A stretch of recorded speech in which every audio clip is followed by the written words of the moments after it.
طب ليه كده يا نور تخلينا ننهي بس طيب؟ يا عم هو عمل فداك يا عم. يا عم ازاي انت مالك؟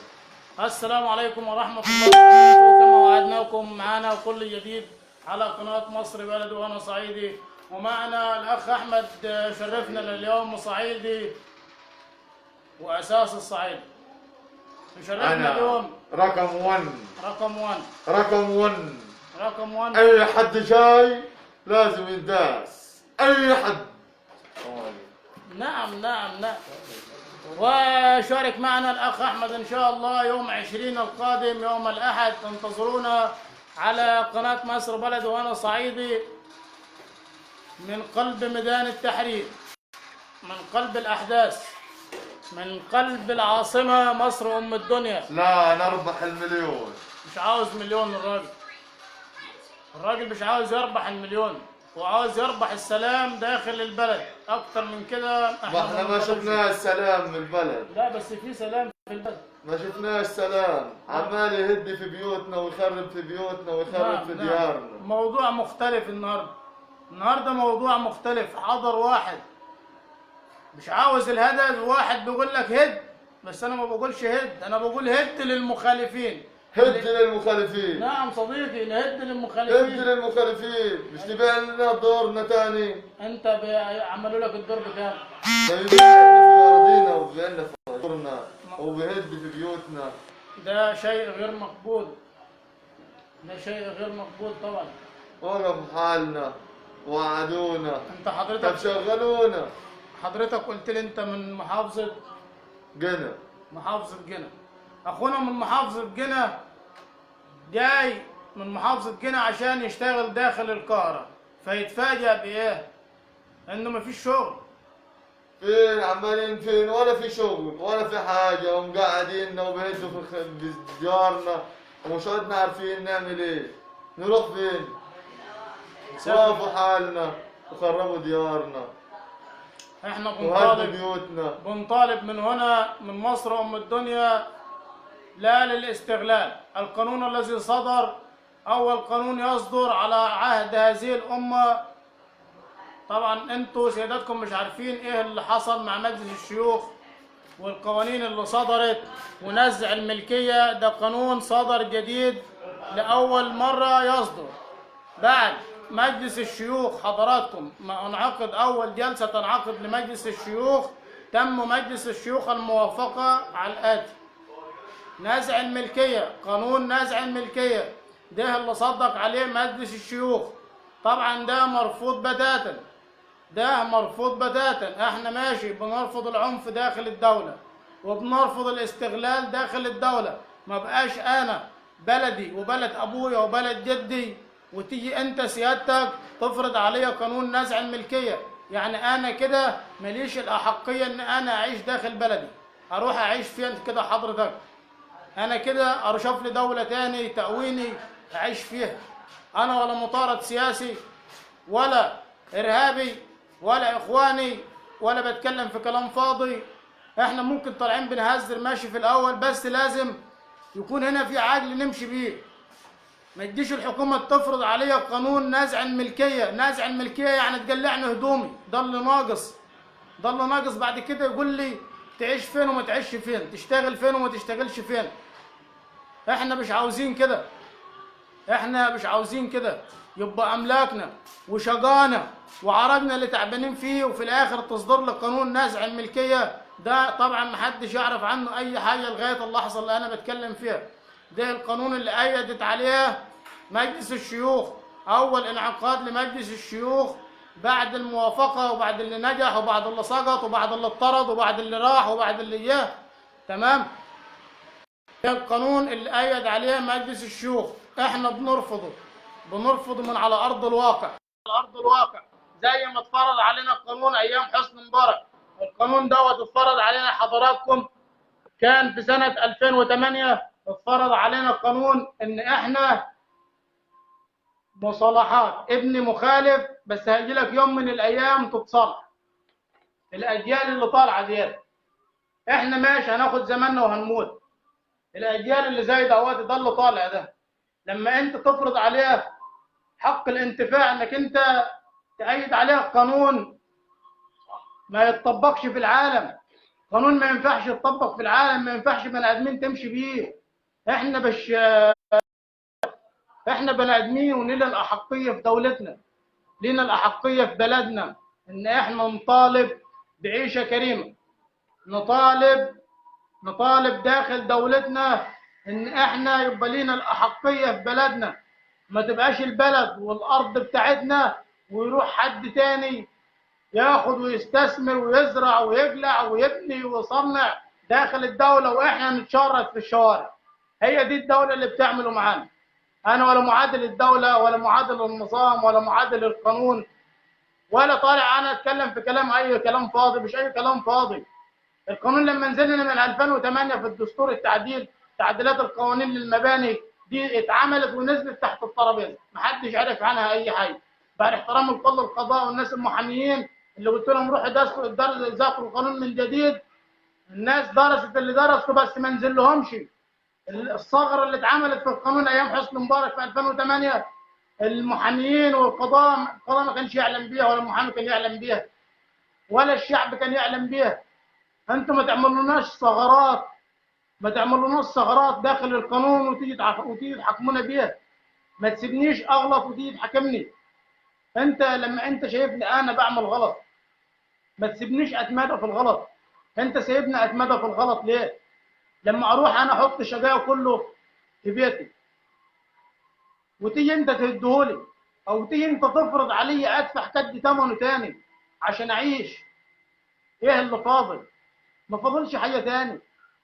الصحراء دي والجبال دياتي الارض الفاضيه اللي حوالين المحافظات دي ارض مين؟ دي ارض الدوله. طب ما احنا الدوله، احنا الدوله، عيالنا واخواتنا وابهاتنا اللي هم في الجيش. طب ما هم الدوله، مش هم الدوله ولا مش هم الدوله؟ احنا الدوله واحنا اساس الدوله. احنا مشينا، احنا سيادتك كشعب مشينا، سيبنا الدوله ومشينا. هتجيب شعب منين تاني تحكمه؟ مش هتلاقي شعب تحكمه ولا هتلاقي حد تحكمه. احكم نفسك، احكم نفسك يا حكومه، عشان انتوا بعد كده ما هتلاقوش شعب تحكموه. يا ما انتوا عاوزين تدفنونا بالحياه. الناس اللي ميته ما سبتوهاش في حالها وبتشيلوا في المدافن بتاعتها باللوادر بعظمها برفاتها باكفانها، وتاخدوهم تغرفوهم وتروح عاملين لهم مقبره جماعيه 17 متر في 17 متر ولا 20 متر في 20 متر وتروح رامينهم. فاضل ايه تاني؟ لو ما كانش الميت دلوقتي يبقى ليه حرمته، اللي عايش قدامكم دلوقتي هيبقى ليه حرمه على ارض مصر، مش هيبقى ليه حرمه على ارض مصر. الاماكن اللي انا طلعت فيها صورت فيها تتابع منشيه ناصر، الناس اللي بيوتها اتهدد، الناس اللي بتهدد بيوتها اللي كانت بانيه مخالفه على ارض الدوله، الناس ديت قاعده في الشوارع لغايه دلوقتي. انا مش عاوز اطلع اسيء بصوره البلد، مش عاوز اطلع في يوم اصور لكم الناس. انا قلت اعتذار واتاسفت للسيد العضو هاني مرجان اللي تابع لقسم منشيه ناصر، ولم الناس وسلم بعض ناس شقق وبعض ناس اتهدد بيوتها، اطفال وشيوخ وعواجيز ومسلمين ومسيحيين ملقحين في الشوارع عمتي قاعدين وسط مساكن سوزان. الناس قاعده يا لغايه دلوقتي عامل اللي حاطط لي ثلاجه واللي حاطط لي تلاوه واللي حاطط لي سرير واللي عامل لي بطانيه مضاري بيها عشان عيون الناس. ارحموا الناس وسلموا الناس. لازم يكون في نظره بالعقل. لو ما حسناش ببعضينا بقلوب بعضينا مش هنلاقي حد تاني يحس بينا. امال انتوا بتشوفوا الشعوب التانيه ماشيه ازاي؟ الشعوب التانيه اللي دخلت في الثورات واتدمرت ودخلت عليها غزوات ودخلت عليها ناس تخربها، ايه اللي فاضل تاني؟ انتوا ما شايفينش اللي بيجي على التلفزيون عشان احنا ما بنصدقش اللي بيجي لنا. فانتوا عاوزين تصدقوا حاجات وتكذبوا حاجات. اللي انتوا عاوزين تصدقوه، اللي انتوا عاوزين تصدقوه بتصدقوه، واللي انتوا عاوزين تكذبوه بتكذبوه. بس انتوا كده بتكذبوا على نفسكم ما بتكذبوش على الناس. انتوا كده الناس انتوا ما بتضحكوش على حاجه، بتضحكوا على نفسكم. لا، انتوا بتضحكوا على نفسكم وعلى الناس وعلى الشعوب وعلى العالم. انتوا بتشحتوا بينا اساسا، انتوا اساسا بتشحتوا بينا. ما تقوليش انا اعدادي في التنظيم مش عارف التسليح رقم كام ومش عارفه ايه انا رقم كام على الدول العربيه والدول الاجنبيه ومش عارفه ايه انا رقم كام. انت بتضحك على نفسك، اقسم بالله انت بتضحك على نفسك. انت لما تجيب لي احصائيه 2 مليون مخالف على ارض الدوله في خلال شهر عاملين جرائم ما حصلتش على ايام حسني مبارك لما كان فيه المجاعه، نشقى ونتعب ونهلك في الشوارع ونجيب قوت يومنا، ما كانش بيحصل دوت. اقسم بالله ما كان بيحصل. انت لما تجيب لي الاف اطنان ولا مئات اطنان مخدرات ومش عارف ايه وبلاوي وجرايم وسرقه، يبقى انت غلط.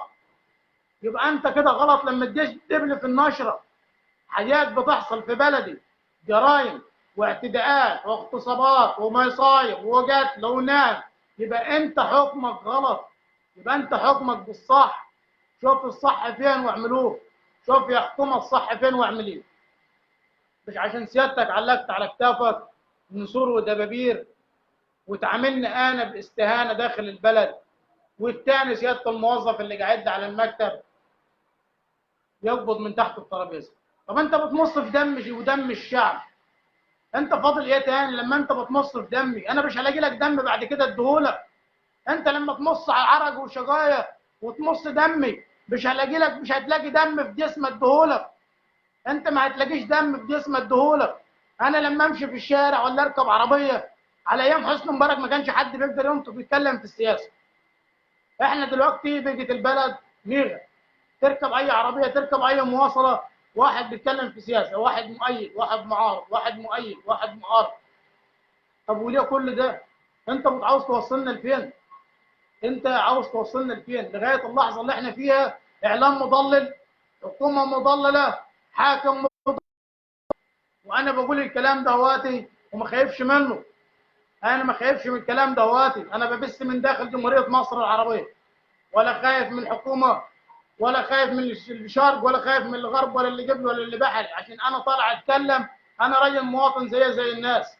انا طالع اتكلم باللي انا بشوفه وبسمعه بوداني، بسمعه بقلب المواصلات وبسمعه. اطلع شوفوا كذبونا صدقونا. مش انتوا تطلعوا في الاعلام تكذبوا اللي انتوا عاوزين تكذبوه وتصدقوا اللي انتوا عاوزين تصدقوه. احنا دلوقتي عينينا ما بقتش تصدق غير الاعلام المضلل زي قناه الجزيره وزي محمد ناصر مش عارفه محمد علي اللي عاوز يعمل لي ثوره. فاضل مضلل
خليه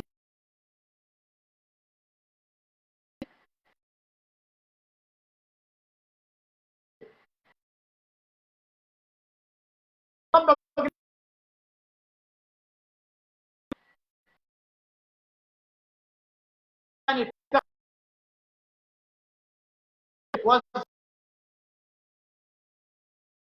تفكير غلط.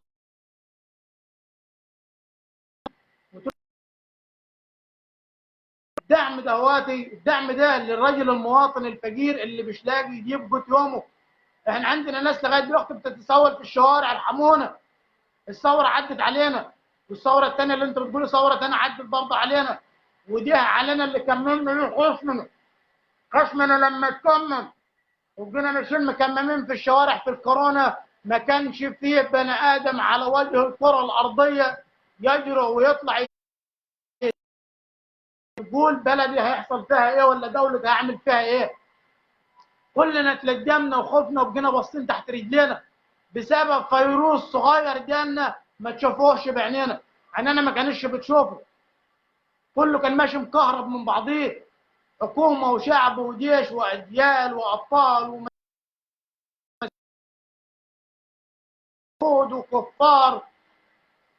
ارحمونا، ارحمونا وسيبوا الناس تعيش، سيبوا الناس تفتكر لكم بصمه حلوه، سيبوا الناس تفتكر لكم حاجه كويسه، سيبوا الناس تعيش في حالها، خلوا الناس تستتر، خلوا الناس تستتر. حتى الناس اللي سترها التراب شلتوها باللوادر وشلتوا التراب عليها، فاضل ايه تاني؟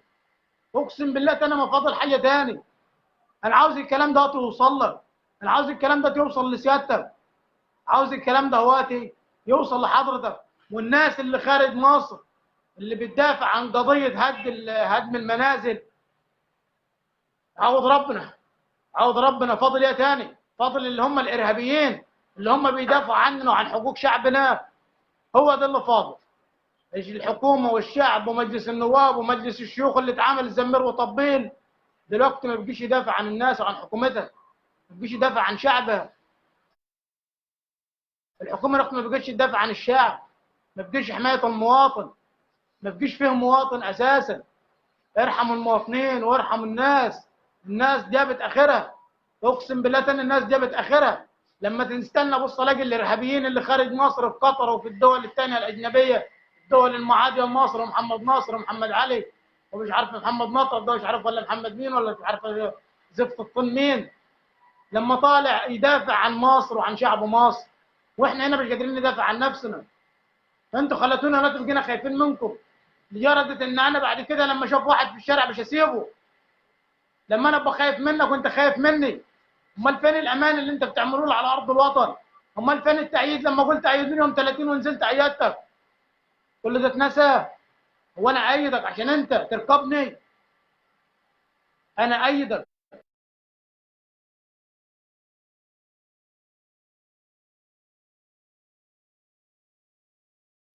هي كده.